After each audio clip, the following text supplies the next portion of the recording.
Aujourd'hui, on fait mémoire de Pablo Miki et ses compagnons martyrs. Aujourd'hui, on fait mémoire du Sacré-Cœur.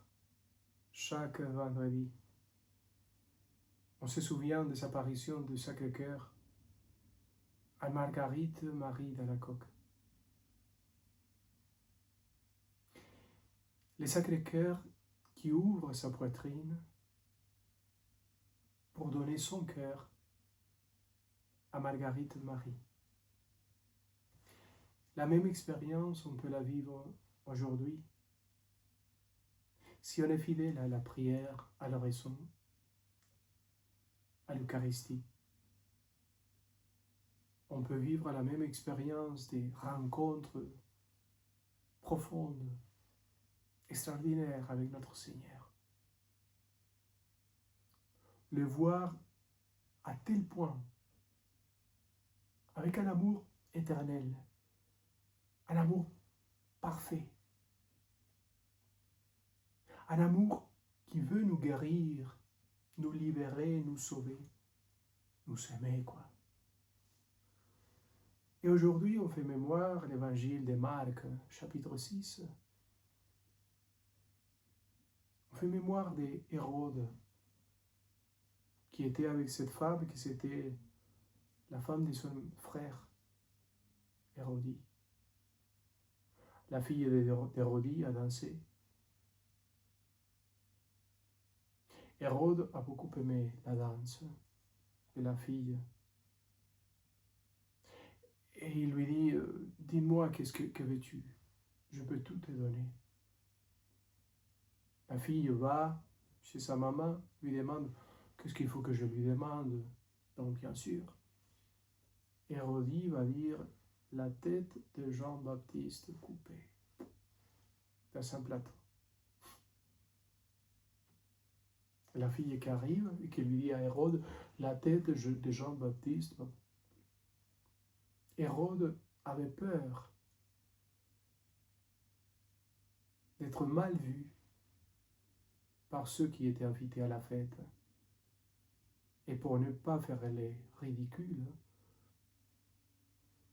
il a dit, ouais, allons-y. On sait qu'il parlait. Hérode avait déjà l'habitude d'aller entendre, écouter Jean-Baptiste. Imaginez-vous quelqu'un qui a déjà une amitié, qui va faire décapiter celui-là qu'il connaissait déjà, pour ne pas faire les ridicules en face de ses amis. C'est terrible. Jean-Baptiste lui disait toujours, tu fais un péché, celui-là, ce n'est pas la volonté de Dieu, tu fais quelque chose qu'il ne faut pas faire. Il a été mis en prison. Il a été même assassiné par la volonté de cette femme. Donc, il a été fidèle à la volonté de Dieu jusqu'à l'héroïsme. Et la femme était n'importe quoi. Et la fille s'est laissée manipuler.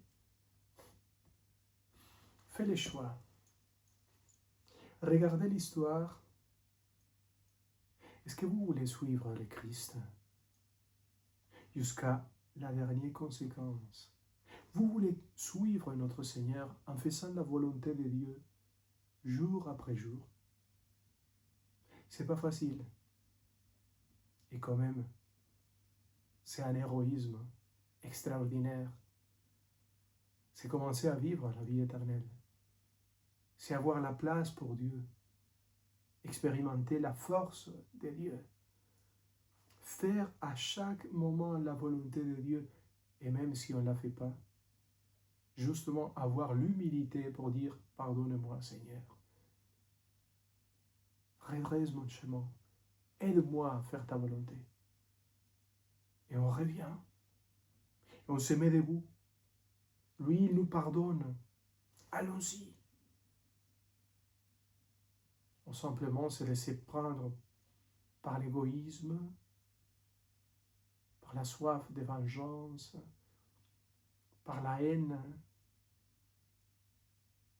être blessé et même pourri dans nos cœurs. On peut choisir entre la vie et la mort. Qu'est-ce que vous choisissez? Vous voulez faire vraiment la volonté de Dieu? Vous voulez vraiment être ami fort de Dieu jusqu'au bout? Ou plutôt faire votre volonté égoïste et vous transformer en monstre qui est la seule chose qu'il cherche, c'est détruire l'autre et détruire le monde et l'humanité. Fais les choix. La vie ou la mort, la vie éternelle ou la mort éternelle. Que Dieu nous aide à bien choisir, à faire toujours cela qui nous rendra heureux d'une manière éternelle. Au nom du Père et du Fils et du Saint-Esprit.